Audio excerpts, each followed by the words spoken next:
Hello. Today we're going to talk about nutrition and hydration during the postpartum period.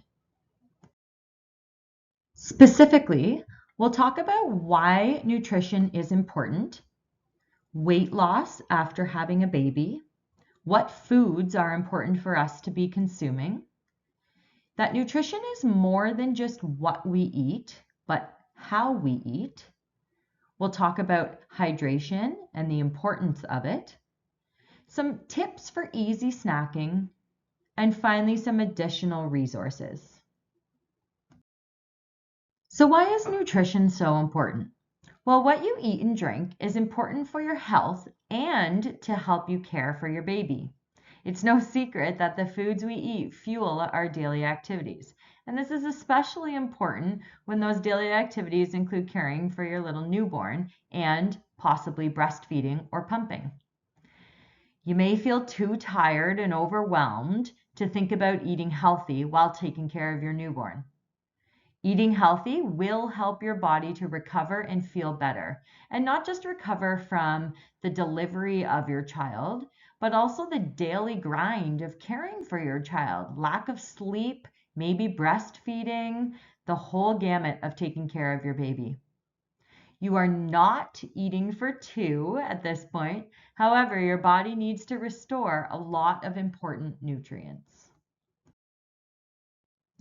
In the months after childbirth, most new moms require somewhere between 1,800 and 2,500 calories each day. If you're nursing, you'll likely need up to 500 more calories per day than if you were not nursing. If you're underweight, you work out more than 45 minutes a day, or you're feeding multiple children, that number could be even higher. Fueling your body with the right amount of calories will help keep your energy and your milk supply up. Individual calorie needs are highly variable and depend upon a number of factors, including body size, age, activity level, and how much you're breastfeeding.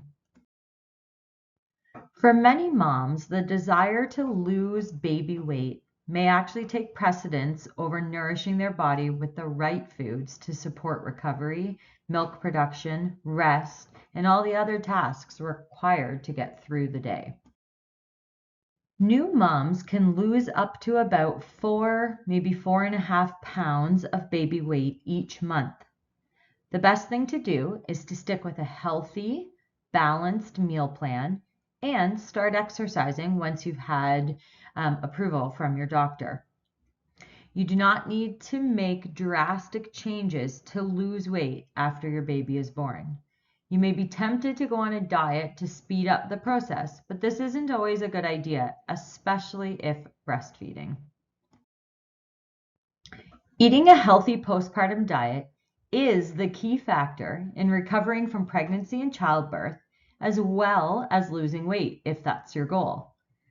Before you make any significant tweaks to your current diet, though, take some time to just enjoy the gift of being a new mom. Allow room for recovery. Be kind to yourself. Move your body when it feels right, but rest when you need to. When you're ready to begin your postpartum weight loss journey, there's a couple things that you need to make sure you keep in mind. Significantly reducing overall carbohydrate intake, which is often the go-to weight loss strategy for many women, is not your best bet in this postpartum period. Carbohydrates are necessary for new moms, not just for breast milk production, but also for mental health, hormone regulation, and more. In a few minutes, one of the slides further down the presentation, we're going to talk about this in a little bit more detail. Take it slow and eat for hormone regulation, mental health, and sustained energy. The weight will come off eventually, and you'll feel much better in the meantime. The good news is that it is possible to slowly shed a few pounds if that's your goal, while still eating enough calories to keep up with the physical and mental demands of caring for your little ones. The key is to be patient, eat well-rounded meals, and give yourself time and grace. Okay, so let's take a few minutes to talk about what exactly it is that we should be eating. You want to choose a wide variety of foods from all of the food groups. During the postpartum period, we really want to focus on filling up on healthy sources of protein, fruits and vegetables, fiber-rich carbohydrates, and fats like avocados, nuts, and seeds. Keep in mind that caloric intake and appropriate macronutrient ranges will vary depending on a number of different things, like activity levels, your body size, if you're breastfeeding or pumping, and many other things. Plus, if you have a health condition like diabetes, you may need to follow a different dietary pattern in order to optimize blood sugar control. Every woman's nutrition needs are different and they depend on many different factors. You want to choose vegetables, fruits, whole grain foods, and lean sources of protein. Ideally, you would fill half your plate with vegetables and fruits at meal and snack times. The other half should include whole grains like brown rice, whole grain bread, or oatmeal, and lean sources of protein. It's important to choose foods that have little or no added sodium or salt, sugars, and saturated fats. To do this, limiting processed foods when possible would be a key thing. You really shouldn't need to take a multivitamin if your diet is appropriate. Okay, so let's talk about fats. You want to choose foods with healthy forms of fat. Choose foods like nuts, seeds, fatty fish, and vegetable oils, which contain mostly unsaturated fat or healthy fats. We want to limit our intake of saturated fats, and these are things like butter, cheese, and red meats. I do want to highlight that I did not say that you need to avoid these fats. We just want to limit or monitor our intake of saturated fats. Okay, what about protein? It's really important that you get enough protein. Many adults do not get enough. Foods like beans, seafood, lean meats, eggs, and soy products are rich in protein, which help your body recover from childbirth. We want to aim for 5 servings each day or 7 if you're breastfeeding or pumping. When it comes to essential minerals, iron and calcium are some of the most important. For calcium, you'll need about 1,000 milligrams, which equals about 3 servings each day. So some sources of calcium include seeds, so poppy seeds, sesame seeds, chia seeds, cheese, yogurt, and I want to specify here regular yogurt. Greek yogurt has high protein, but actually lower calcium. So if you're looking for that calcium kick, we're talking about regular non-Greek yogurt, sardines, canned salmon, beans and lentils, almonds, whey protein, leafy greens, rhubarb, edamame, tofu, figs, and milk. These are all really great sources of calcium. For iron, so this nutrient helps your body make new blood cells, and this is especially important if you lost a lot of blood during your delivery.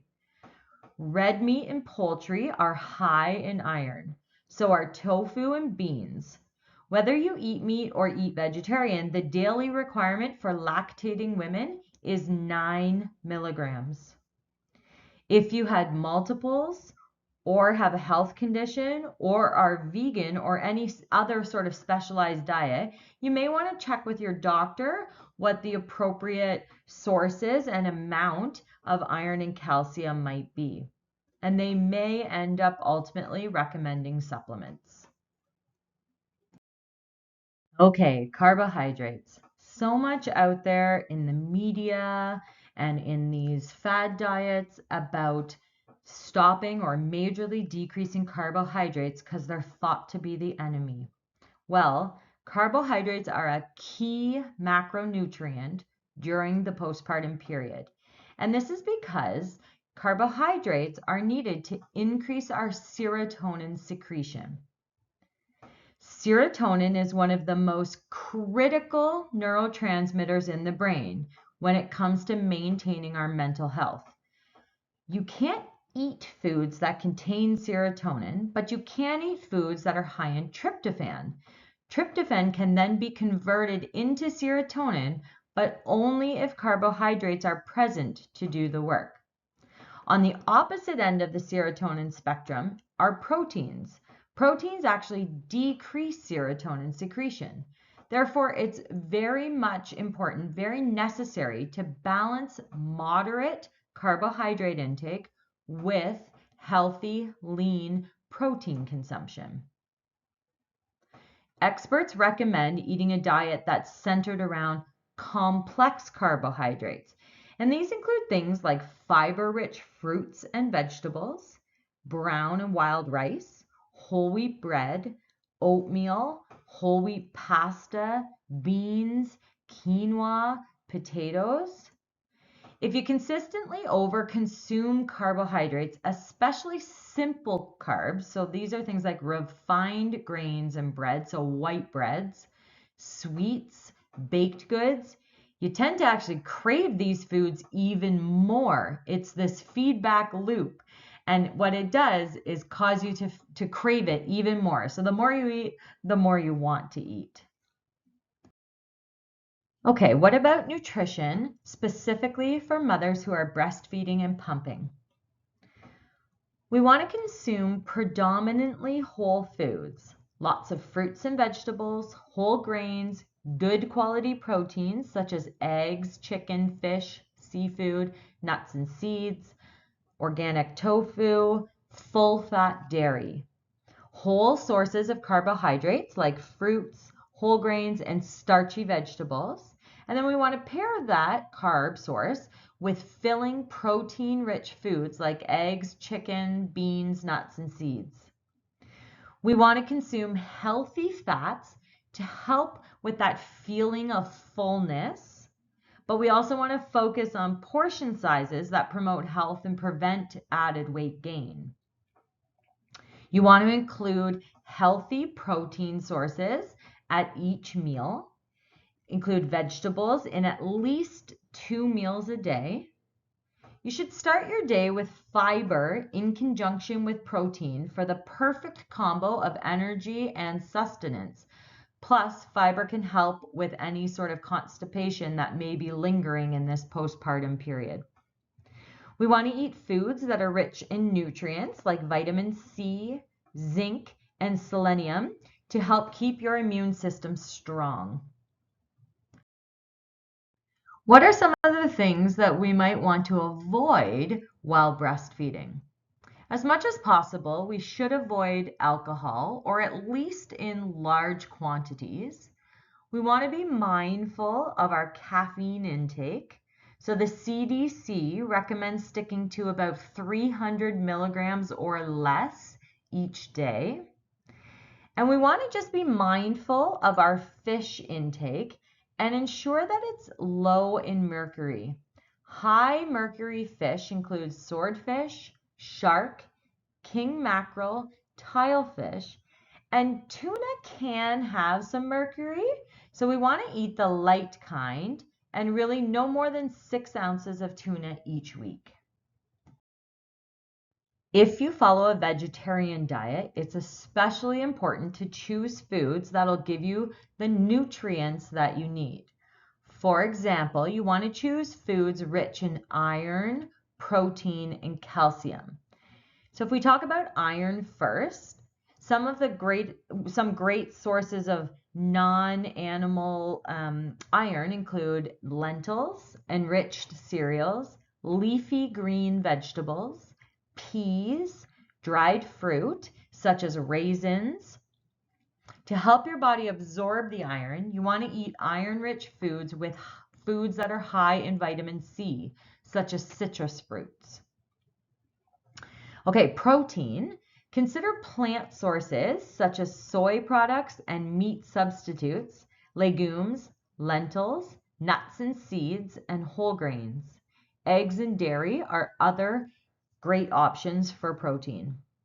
And then calcium. Dairy products and dark green vegetables are good sources of calcium.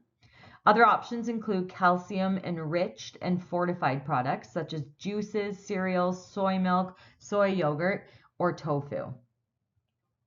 You may also consider taking supplements if you follow a vegetarian diet. Your healthcare provider will likely recommend a daily vitamin B12 supplement. Vitamin B12 is found almost exclusively in animal products, so it's difficult to get enough when consuming a vegetarian diet. An omega-3 supplement. If you don't eat fish, you might consider talking to your healthcare provider about taking one of these supplements. Vitamin D supplements. So if you don't eat enough vitamin D fortified foods, such as cow's milk and some cereals, you have limited sun exposure, you might need a vitamin D supplement. Your baby also needs vitamin D to absorb calcium and phosphorus. Too little vitamin D can cause rickets, which is a softening and weakening of the bones. Tell your doctor and your baby's doctor if you're also giving your baby a vitamin D supplement. What's the relationship with nutrition and our hormones? Well, in the postpartum period, there's usually an estrogen dominance in comparison to our progesterone. Estrogen dominance can play a big role in whether you are able to successfully lose weight in that postpartum period, because excess estrogen can lead to weight gain. Everyone's postpartum hormone timeline will vary, and that's okay. Hormones can be influenced by many things, including diet, sleep patterns or lack of sleep, and overall stress. Foods can affect the production and secretion of hormones. For instance, the hormone insulin is secreted with detection of carbohydrate consumption. So choosing portion sizes that are right for our body can help ensure a healthy secretion of insulin and help us prevent unnecessary weight gain. Hormones can also influence our food choices. So two different hormones, for instance, the ghrelin, which is our hunger hormone, and leptin, the I'm satisfied hormone, are directly related to some of the foods that we consume. We want to couple proteins with moderate carbohydrate consumption to help prevent blood sugars from elevating too quickly, thus preventing our pancreas from being overwhelmed to produce insulin. Choosing fewer processed and packaged foods and focusing on whole foods that are rich in protein, fiber, antioxidants, and healthy fats can help. Certain foods or drinks in your diet could cause your baby to become irritable or have an allergic reaction. If your baby becomes fussy or develops a rash, diarrhea, or wheezing soon after nursing or bottle feeding from pumped milk, consult your baby's healthcare provider. If you suspect that something in your diet might be affecting your baby, avoid that food or drink for up to a week to see if it makes a difference in your baby's behavior. For example, avoiding certain foods such as garlic, onions, or cabbage might help with a cranky baby or a gassy baby. Simply focus on making healthy choices and you and your baby will reap the rewards. Remember, there's no need to go on a special diet while breastfeeding. You may just have to do a little bit of trial and error to see what sits well with you and with your nursing baby. Healthy eating is more than just the foods you consume, but how we consume them as well. We want to make sure that we take the time to eat. We want to limit our distractions, so things like phone or TV, and really think about the foods that we're eating. One of the resources I've added at the end of this module is about mindful eating and really being mindful about what we're eating and how we're eating it so that we're actually enjoying it and that it's a complete experience. You want to plan your meals and snacks to help you make healthier food choices. This helps you be more mindful in the things that you are consuming. Culture and food traditions can be a part of healthy eating also. We want to make water our drink of choice. It's important to drink lots of water while we recover from childbirth, really in that year to year and a half of our postpartum time. Water carries nutrients to your body, it takes away waste, and it helps prevent constipation and swelling throughout your body. Other healthy options include white milk and unsweetened fortified plant-based beverages like soy or almond beverages. Breastfeeding or pumping can also make you more dehydrated. You want to drink water when you feel thirsty. It helps with your milk production. One tip would be to have a glass or a bottle of water with you every time you are breastfeeding or pumping. Make water the easy choice by carrying a reusable water bottle with you at all times. We should be drinking 6 to 10 glasses of water each day, whether we're nursing or not. Healthy postpartum snacks. Here are some tips and ideas for those. Especially when we're at home on a parental leave, we might be snacking throughout the day. And so here are some really great tips and ideas to help you with that. You want to prepare your snacks ahead of time so that you can just easily grab them. One of the things that many people do is, you open the cupboard looking for a snack, and while you're trying to decide what you want to snack on, you sit there maybe eating some chips out of the bag or something like that. If you prepare your snacks in advance, then you can just grab them and go. You could keep fruit on the counter that's washed and just ready to go. Maybe you'll chop extra vegetables the night before when cooking dinner that you can eat the next day with things like hummus. You could make muffins or granola bars that you can store in the freezer. I like to make the little mini muffins so that it's just a quick, easy bite or two to fill me up for an afternoon snack. You could keep roasted chickpeas or nuts in your bag, your purse, diaper bag, for when you get hungry on the go.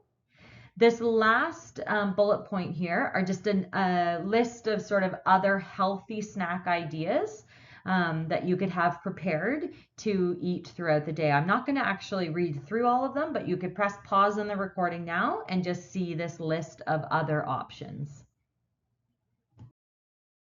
Finally, the next few slides are some additional resources to help you with your knowledge about nutrition. The website that I've put here, which is Healthy University, provides a ton of resources related to heart-healthy eating patterns. You can literally just Google Cardiac College or Health E University, and it will take you to this website.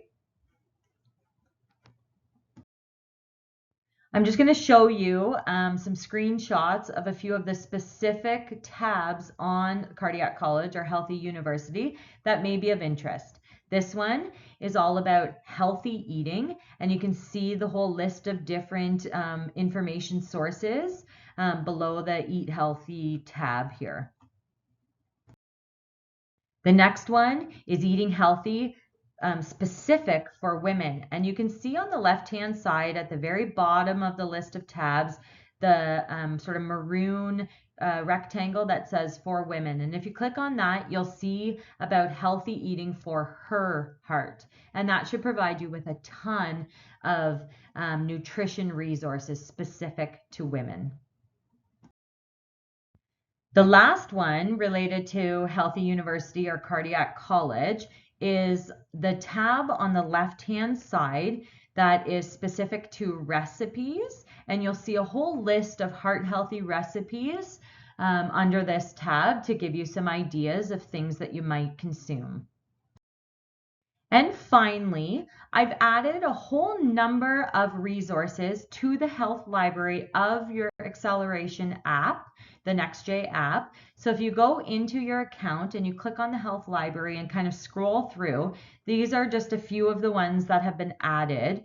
And you can click on those and it will provide you with information, sometimes videos and lectures from our dietitians at the cardiac rehab program here, with tips and tricks related to each of these. So be sure to check out the Health Library for these additional resources. Thank you.